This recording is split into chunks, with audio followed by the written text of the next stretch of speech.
Okay, so number 32 on page 501. You're holding a 16 kilogram steel ball in your hand while keeping your forearm at level.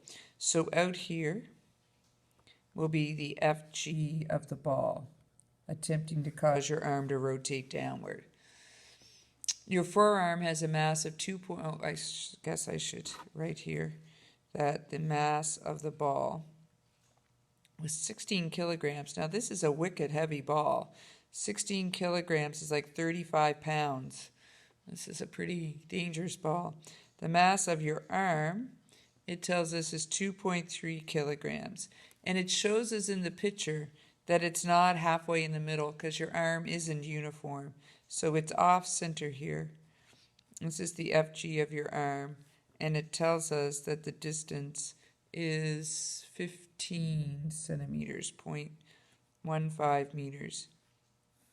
Whereas all the way out to the ball is 0.34 meters. Okay? Given the dimensions in the diagram, what force would your bicep muscle have to exert on the bone of your arm to hold your forearm in place?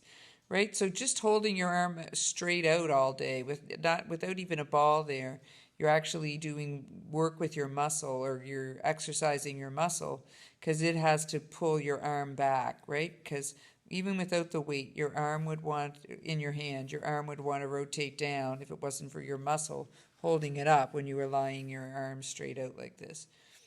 Okay, so our pivot point is our elbow. We're going to do sum of the torques, which has to be equal to 0 if it's horizontal. So there'll be a torque from your muscle, a torque from the weight of your arm, and a torque from the weight of your ball.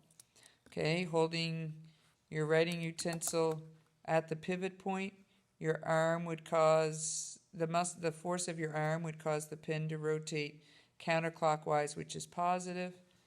The two weights, the arm and the ball, are going to make it rotate clockwise, which is negative.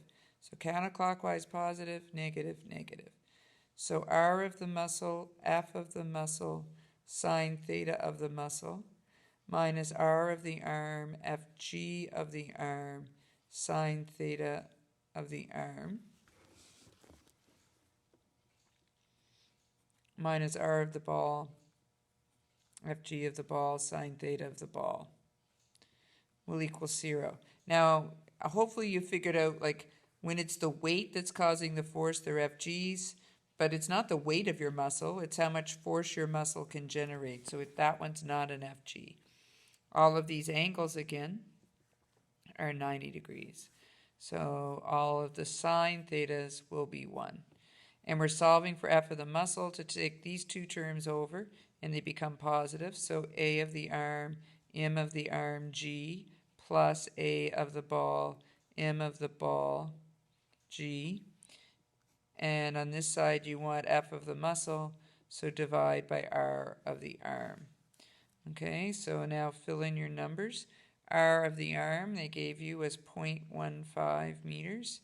M of the arm was 2.3 kilograms